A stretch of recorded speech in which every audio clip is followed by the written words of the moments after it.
Eu tava vivendo minha vida muito no automático ali e tal, fazendo as coisas, ia pra ontem, isso, aquilo, outro tal, pá.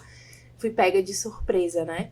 Eu já tinha observado que tinha um nódulo crescendo no meu pescoço Ok. na época, e eu comecei a acompanhar, fui pro médico, fui pra consulta com um cirurgião de cabeça e pescoço, e aí fui Qual a sua acompanhar. idade nessa época?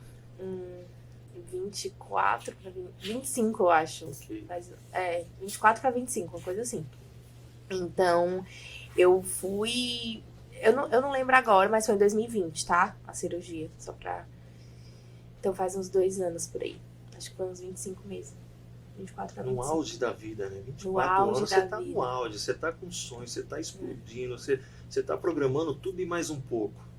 E isso, e tipo, eu comecei a observar, e a minha mãe, ai, não sei se. E aí fui no médico pra ver como que tava e tudo. E, ok, aparentemente, tudo bem. Só que eu comecei a sentir que o nódulo tava. Isso meses antes, tá? Tipo, meses antes. E aí eu comecei a observar que tava crescendo, tava me incomodando na minha aparência. Mãe, vamos no médico de novo, porque tá tudo bem nos exames, mas eu quero ter certeza se realmente tá tudo bem. E a gente foi, e foi pra 2 médicos diferentes, né? Pra poder ver, enfim, os dois pediram pra fazer biópsia, então retirar um pouco do material, fiz e tudo. E nessa retirada de material deu suspeita de malignidade. Um baque Então isso foi forte. um baque pra minha família, né? Assim, meu irmão é médico, então acionou todos os colegas dele de trabalho, o que é que tinha de cirurgia, qual era o melhor cirurgião de cabeça e pescoço da cidade. Enfim, Movimentou a família toda. movimentou e assim, tava super preocupado. Meus pais ficaram super aflitos e eu não podia mostrar fraqueza nesse momento. Então eu tive a responsabilidade de, tipo, eu tenho que passar pros meus pais que eu tô bem, que eu não, que vai ficar tudo bem, que isso é só uma fase que eu tô passando e que, enfim, eu tinha que passar essa segurança, essa tranquilidade pra eles, por mais que por dentro eu estivesse querendo morrer, que eu tivesse, assim, morrer no sentido literário da Sim, coisa, assim, que eu quisesse dizer assim, gente, por quê? Eu fiz tantos porquês. Por que que isso tá acontecendo comigo? Por que tão nova? Por que isso? Quem é da família que teve isso? Não tem caso na família. E aí eu ficava me perguntando vários e vários porquês. Nossa, tão nova. Meu Deus, o que é que vai ser da minha vida agora? meu Deus, deve ser um. Além do choque, você ainda fica pensando o que está por vir. O que está por vir? O que é que eu vou ter que enfrentar? Mas estamos aí. Ok. Mas aí, quando você teve essa notícia, você foi diagnosticada, aí foi Fui diagnosticada. célula maligna, traduzindo É suspeita de malignidade. malignidade, que seria descobriria mais tarde Um um câncer. câncer. Que por si só a palavra já causa um Já arrepio. assusta, já. Para uma Isso. jovem, 24 anos, quantos milhões estão ouvindo ou assistindo e sabe que não é fácil essa notícia, você ter que superar o teu pensamento, ter de passar por cirurgia e não saber se volta, e se voltar não saber como vai ser o Como vai ser o futuro. futuro? Como você, com tudo isso, como que ficou tua cabeça? Minha cabeça ficou um caos, na verdade. Minha cabeça em si ficou um caos. Por fora eu tava plena, mas por dentro eu tava um caos, assim, um mix de emoções. As pessoas da minha empresa, graças a Deus, foram pessoas de confiança que estavam comigo nesse momento difícil.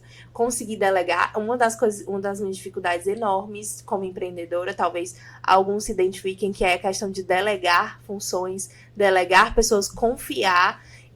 Nesse momento, era o que foi o que eu mais precisei, confiar e delegar funções para pessoas da minha empresa que eu não delegaria para outra pessoa, porque não, isso aqui é minha responsabilidade. Então eu pegava muitas coisas para mim.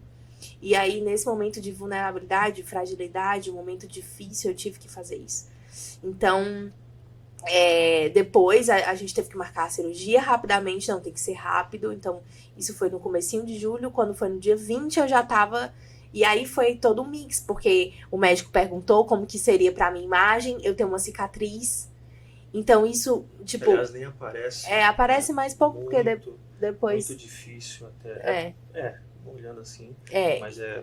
Mas foi bem. Eu passei por várias séries de coisas que, inclusive, eu vou te contar do que eu passei depois da cirurgia com essa cicatriz, aposto. Que, tipo, as pessoas me paravam pra perguntar. Então, aquilo ali aí foi bom porque acaba que é uma superação, né? É uma marca, é a minha história mesmo. Eu postei nas minhas redes sociais. Eu realmente queria que as pessoas soubessem do milagre que Deus fez na minha vida.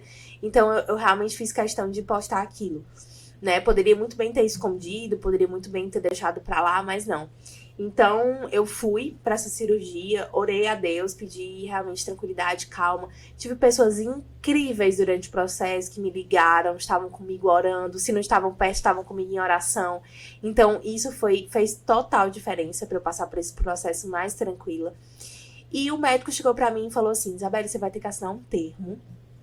E esse termo, ele significa que, ao você assinar ele, você está concordando que se na hora da cirurgia eu precisar tirar toda a sua tireoide, eu vou ter que tirar. Meu Deus. Aquilo ali pra mim foi, meu Deus, a tireoide é um dos órgãos mais importantes principalmente pra mulher, né? Que mexe com todo o hormônio e tudo mais. Então, meu Deus, ouvir aquilo pra mim foi bem difícil. Mas eu pensei, não, Deus não vai permitir. Deus já me confirmou no meu coração que vai tirar só um lado e o outro lado vai ficar e ele vai dar conta do recado e eu não vou precisar tomar nenhum remédio. Porque assim, se um lado ficasse e não desse conta do recado, eu teria que tomar remédio pra vida inteira, né? Que coisa, foi literalmente um milagre. Aí você passou por esta cirurgia e qual foi o resultado seguido? E aí, quando eu acordei, que eu senti, eu pedi para as enfermeiras lá, no momento lá, antes de ir pro quarto, meus irmãos estavam no apartamento esperando eu voltar da cirurgia. Eu pedi para minha mãe gravar tudo, porque eu sabia que Deus ia fazer um milagre na minha vida. Então eu escrevi num papel: Jesus me curou. Olha que interessante, você tinha convicção da sua cura. Da minha cura. Ele já tinha confirmado no meu coração. Então, eu fui até na maca, até o quarto lá, com um papelzinho, Jesus me curou. E aí, assim, lá na hora, os enfermeiros não entenderam, assim, deram um papel muito pequeno. Eu falei, não, tipo, eu não consegui falar, então eu fazia gesto, não, preciso de um papel maior, porque eu tenho pra escrever. Isso após a cirurgia. Isso após a cirurgia, eu debilitada após a cirurgia. E eu querendo escrever. E aí eu fui lá, escrevi e tal. E aí levei, e quando eu virei assim pra eles o papel, eles, nossa, amém, tal, não sei o que, se abraçaram lá, os enfermeiros, e aí me levaram. Quando eu cheguei lá, tipo, meus pais ficaram super emocionados e tal, foi bem lindo isso pra mim. Teve um marco, um significado muito grande. Nas redes sociais, até hoje, a minha história impacta pessoas. Até hoje eu recebo curtidas dessa publicação que acredito que foi a maior que eu tive de toda a minha história, né? Você ter uma história assim de superação, de força, de convicção, tudo isso inspira pessoas. Então eu disse assim, eu vou gravar tudo isso porque se Jesus vai me curar, se Deus vai me curar, é pra curar outras vidas, e eu não posso deixar de fazer essa missão. Se eu já tenho o impacto de, sei lá, de impactar uma pessoa, de transformar a vida de uma pessoa, eu já tô fazendo a diferença no mundo, digamos. Quer dizer, essa uma pessoa que foi você, um dia foi tocada, foi curada, hoje pode impactar outras pessoas a acreditarem, porque tem muitas que estão desmotivadas, identificadas com doenças inúmeras, essa é apenas uma, mas terrível. E quando você sofre um impacto, é comprovado que o teu lado emocional, ele sofre um impacto tão forte que ele comanda todo o seu corpo. Então, se você não tem com que se agarrar, se você não tem uma fé, essa pessoa por si só já emagrece, não dorme, passa mal, ou seja, ela alimenta até a doença em si, que fica empoderada no corpo da pessoa e vira uma bomba relógio. No teu caso foi ao contrário, você passou por uma cirurgia super delicada, os teus pais tudo preocupados, e não é para menos, porque imagina a cabeça dele, caramba, minha filha, a nossa filha, como assim o teu irmão médico, aí nessa hora vê como o ser humano tem limitação, o médico é super importante, abençoado por Deus, mas chega no ponto que ele fala, eu não consigo mais aqui. Então, o que eu posso dizer é que aqui você tem 6 meses, aqui você tem 12, ou você vai tomar esse remédio, plano A, B e C.